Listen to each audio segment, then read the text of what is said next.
Hi, welcome to the Tech for Good podcast. This is the HR Tech season. I am joined by Andrea Long from DoorDash. How are you today? Hey, I'm doing well. How are you? Very well. Is that your view from your office? I really wish it was, but not quite. But I do enjoy the Golden Gate Bridge. Oh yeah. I spent a bit of time there when I just finished uni. I loved it. Love San Francisco. You live in the Bay Area? I do, born and raised in the Bay Area. So I'm very Californian, if you will. I love yoga and smoothies and avocados and everything that is totally a cliche. Okay. I'm all for that. So talk to me a little bit about California and COVID. How are they getting on?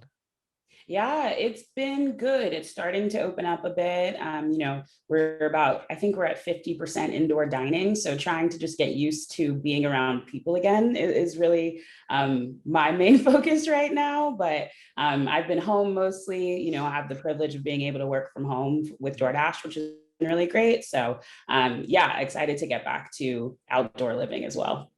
How did you manage to get into the tech as a career? Is that easy to do if you're from the Bay Area? I don't know if being in the Bay makes it easier, other than just there are so many companies based in the Bay. Mm. But getting into tech for me was actually through networking. I had a friend who worked at a company that had little pink mustaches on cars that no one had ever heard of.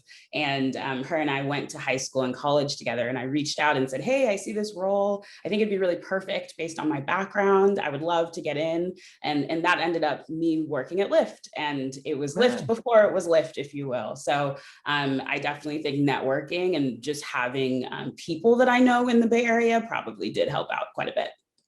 Lyft is a competitor of. Lyft is a competitor of Uber and Via, depending on what location that you're in, and taxi cabs as well. They also have scooters and bikes on their platform.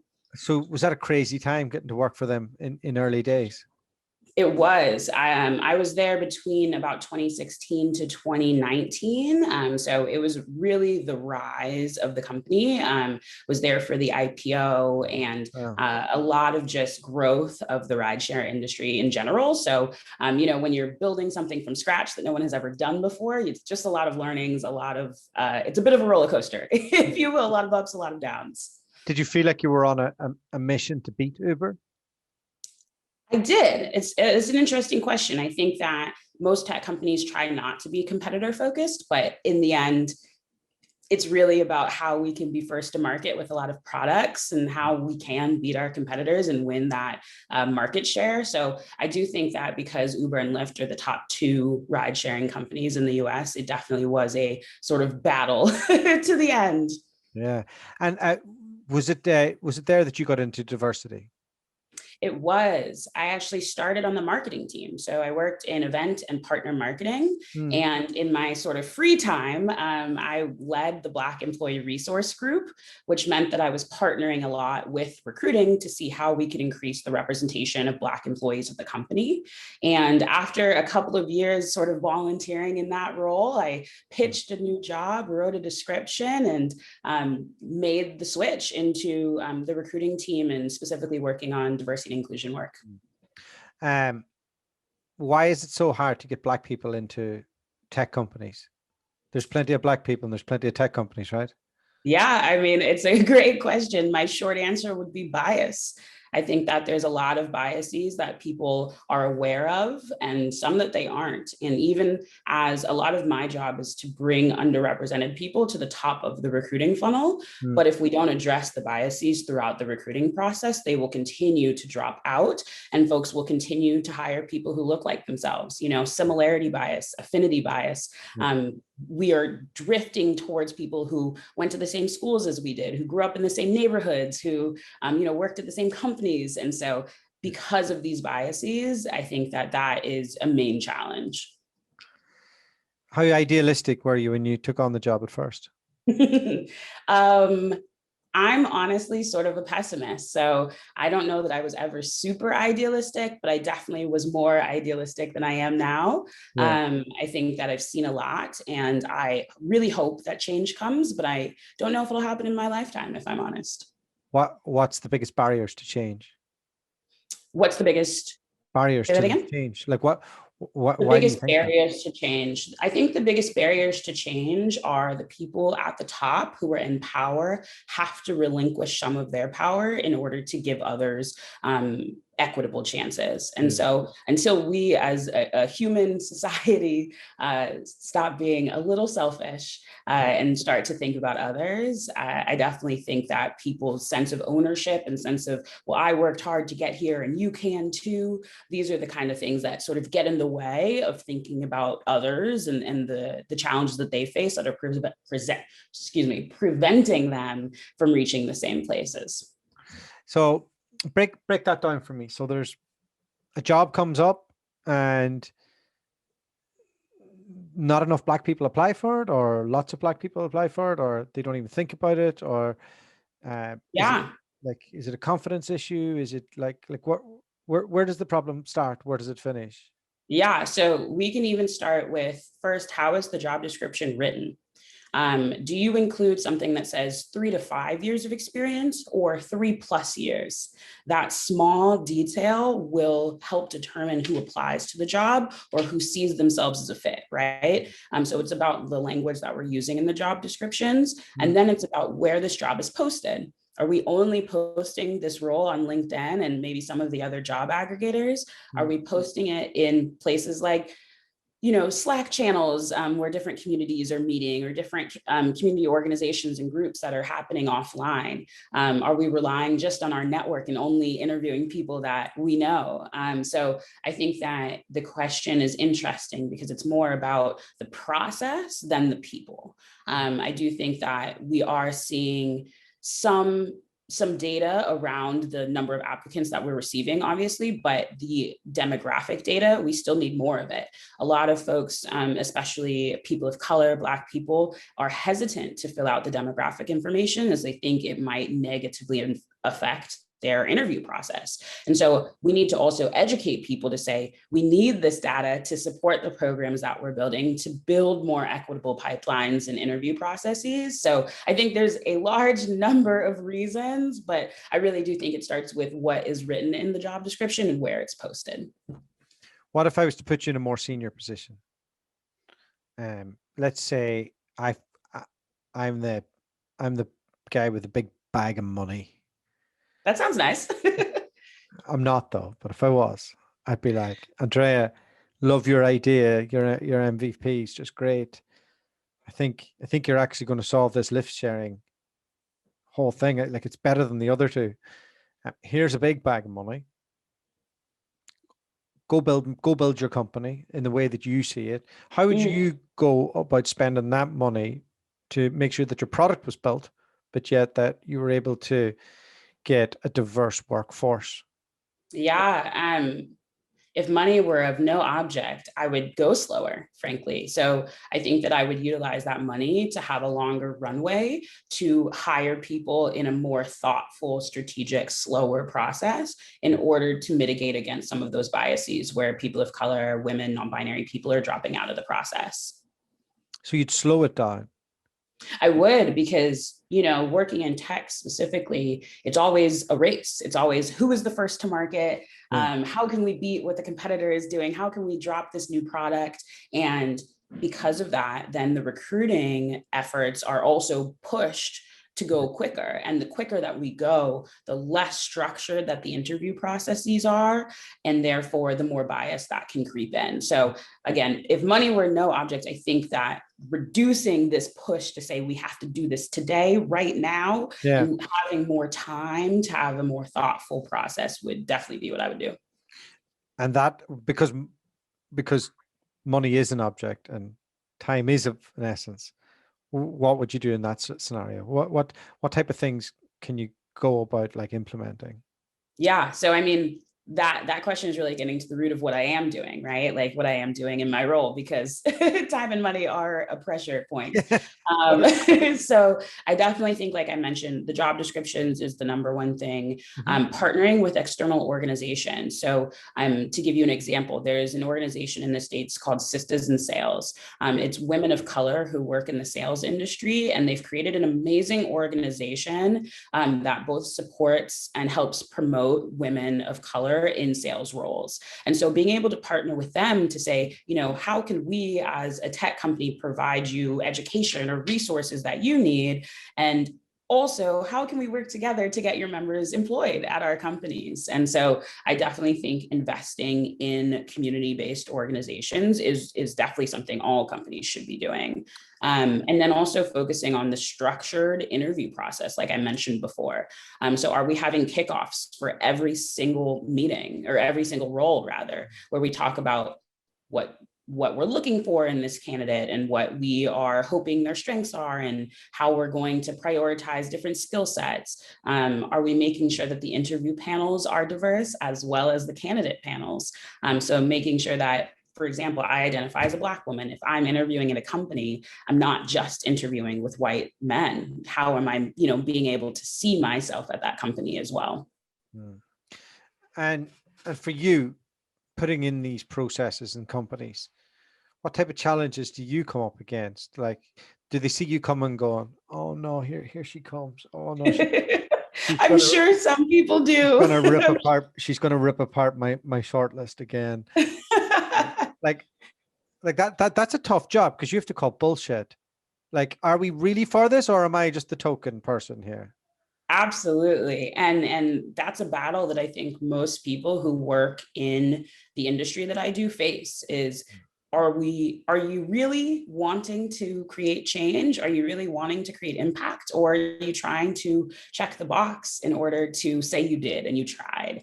And so I do think that some people sort of see my name and dread whatever I'm going to tell them they have to do. But I do know there are a number of people who celebrate it as well, and who are so thankful that I can spend the time to help better educate them on different topics, such as, how to speak to candidates, how to introduce yourself using pronouns and things like that. So I definitely think it's a bit of a mixed bag. But I think the biggest barrier and the challenge and the reason that someone might not be really excited to see me is really due to the speed. Because a lot of the processes, like I said, I'm really trying to get people to slow down and be more intentional and thoughtful. Talk to me about the pronouns.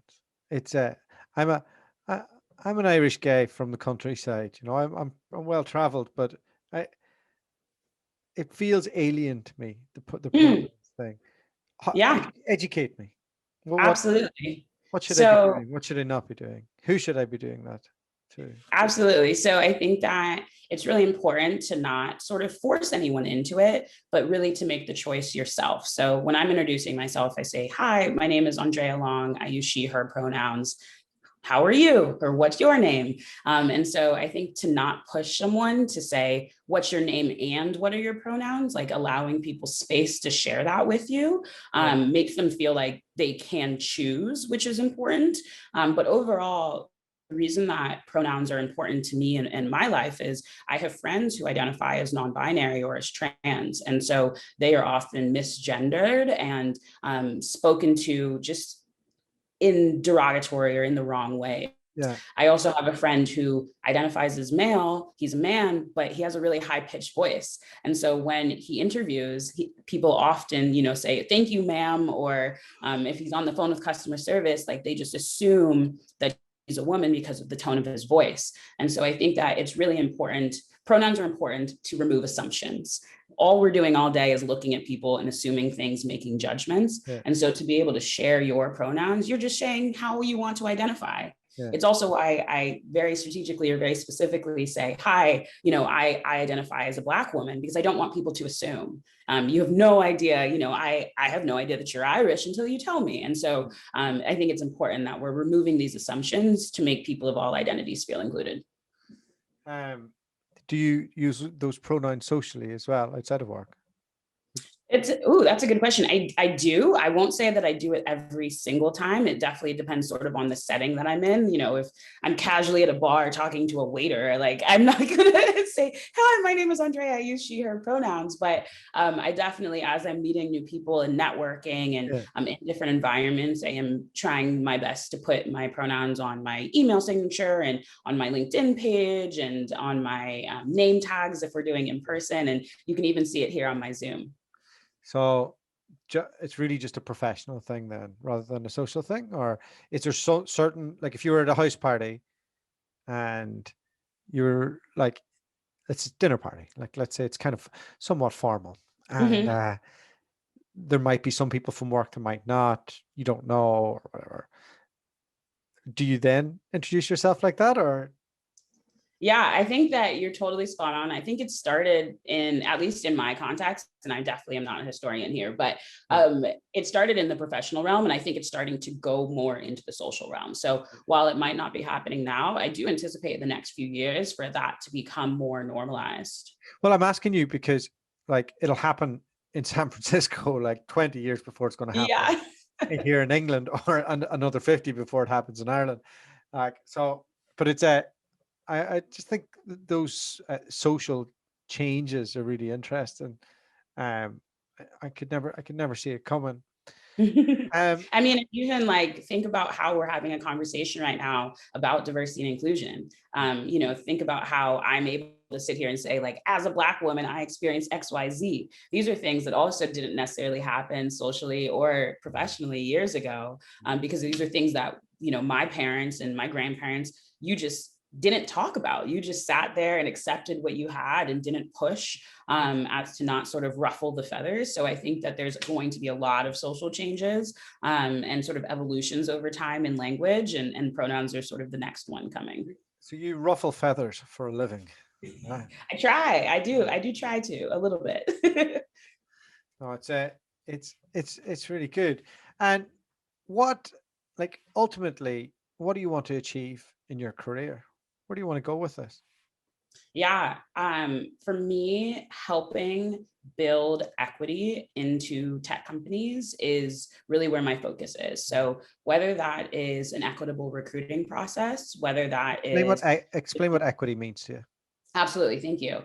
So equity is basically the concept of, rather than giving everyone the same thing, which would be the equal thing, we are sort of raising the folks who had less opportunity, less privilege, less access Mm, up to the same level of the peers that had that access. And mhm, so instead of giving them both the same thing, we're trying to bring up the people who are a little bit lower, due to maybe their socioeconomic status, their race or ethnicity, their gender, their disability status, mm. etc. And so for recruiting, I think it's important. For retention, it's also important. How are we building equitable promotion, and performance review processes? And so for my career, I just want to make sure that I'm being able to really make a difference and impact, those who are underrepresented in the tech industry. Do you think as a Black woman you had to break down some doors yourself? Absolutely. And I think that I still will encounter a lot of doors Yeah. that I need to break down. Can you walk me through what that look like, from like the early stage? Because right now you're on the road, like you're like two big brands under your name, still young, you're on the way up. Like anybody would hire you, and it would be like, of course they would hire you. But I'd say before that, life must have been a bit different. Yeah, I mean, and I would even challenge the notion that you just said in terms of anyone would hire me. You know, I don't get every job that I apply to. I often don't get callbacks. And additionally, I think that one potentially negative effect of what we're calling the Rooney Rule, where companies are requiring, one female or non-binary candidate and one person of color candidate at the on-site stage or the final rounds of interviews. One sort of negative effect of that that folks maybe aren't considering is I make it to the final round of interviews quite a bit.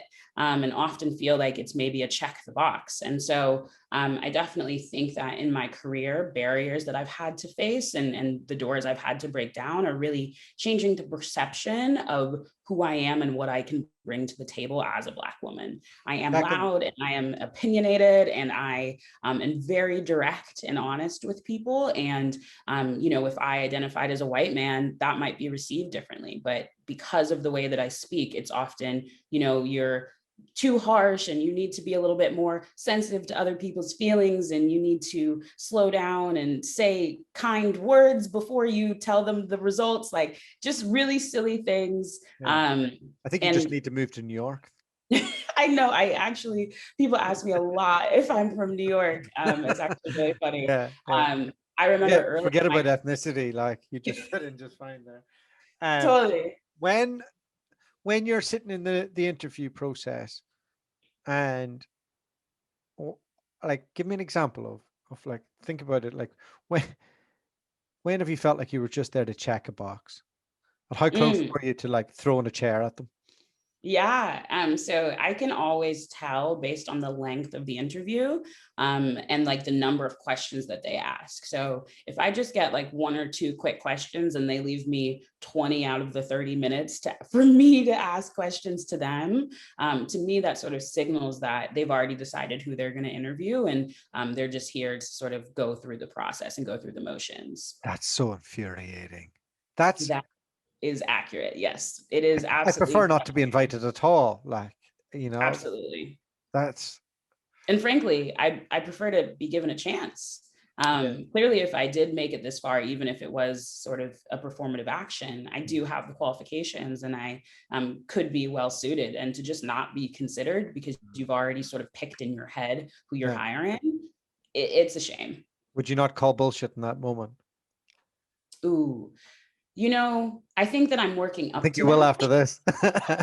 Yeah, I'm, I don't know if I'm I'm laying there. this seed in there. You're going to be sitting there the next time and go, that's it. That's it. Yeah, no, I like it. I think you're inspiring me a little bit because I think that candidates so often lose their power, like lose their voice because they're Yeah. so afraid to not say the wrong thing to ruin that relationship in the future. And I definitely fall into that category as well.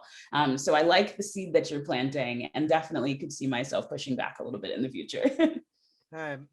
So I like how like you're like, I'm a Black woman, and that means that it's inviting other people to say like, it's okay if you ever want to speak about this.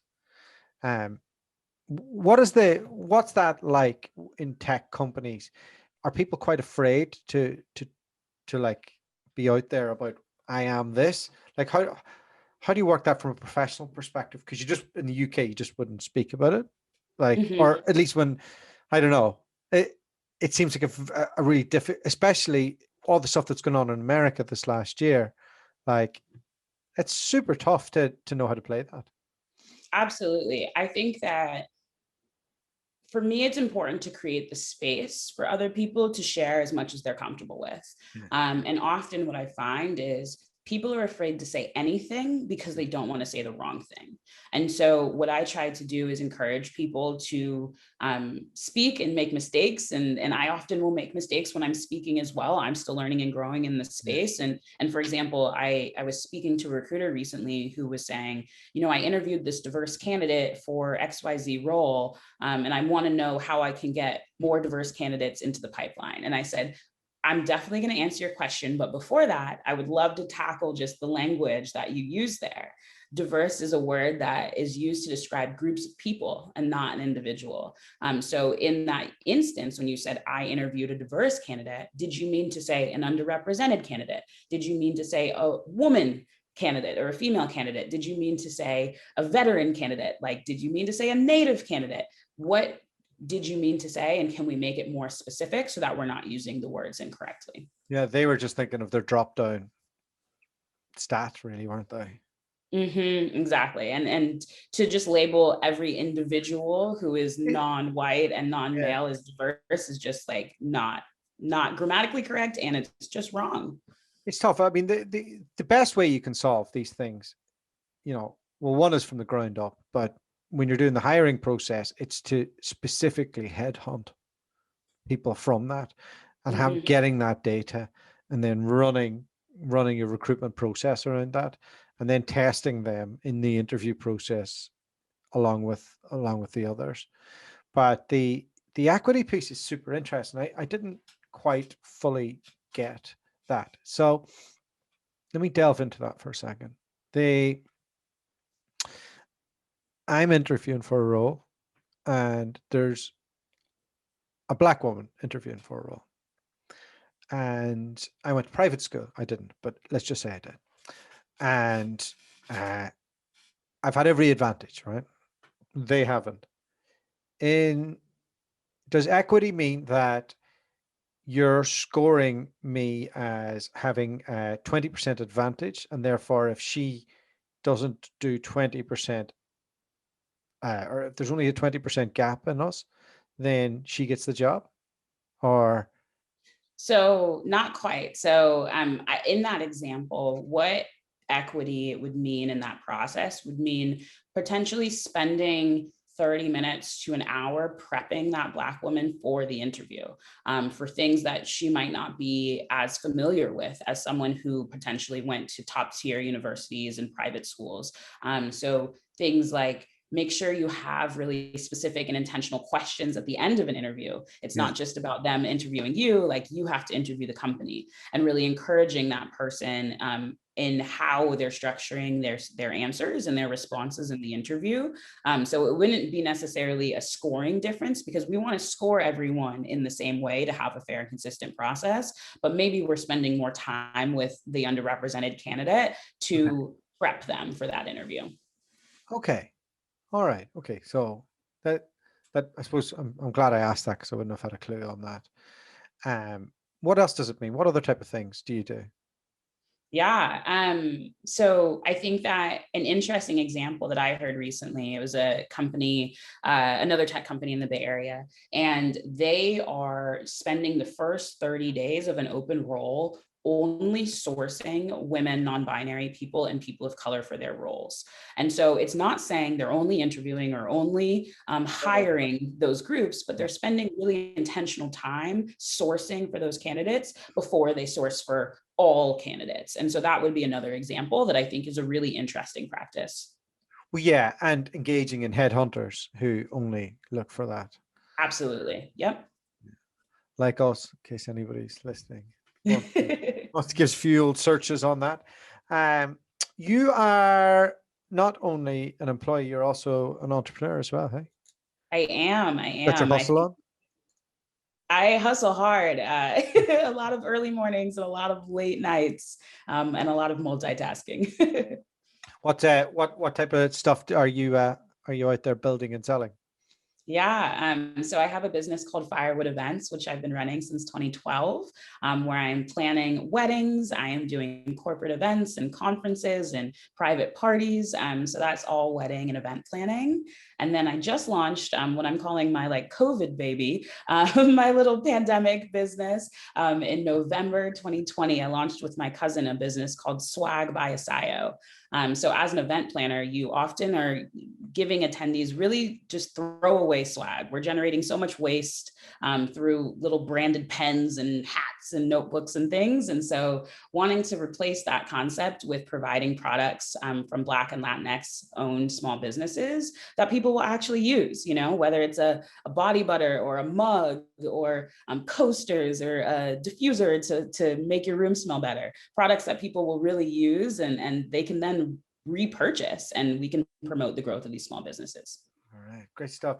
If anybody wants to get you on their podcast or speak to you, how can they find you? Yeah, LinkedIn is the best place to find me right now. I'm just / Andrea Long, and definitely really excited to have these conversations. I think it's so important. And like I said previously, we weren't even talking about it. We weren't talking about diversity and inclusion. We weren't talking about diversity in and equity in recruiting. And so definitely just the awareness piece and encouraging others to learn and listen and grow is hopefully going to result in some action changes down the line. All right, keep on fighting the good fight, Andrea. Thank you so much for your time today, and we really appreciate it. Thanks for having me. This was awesome.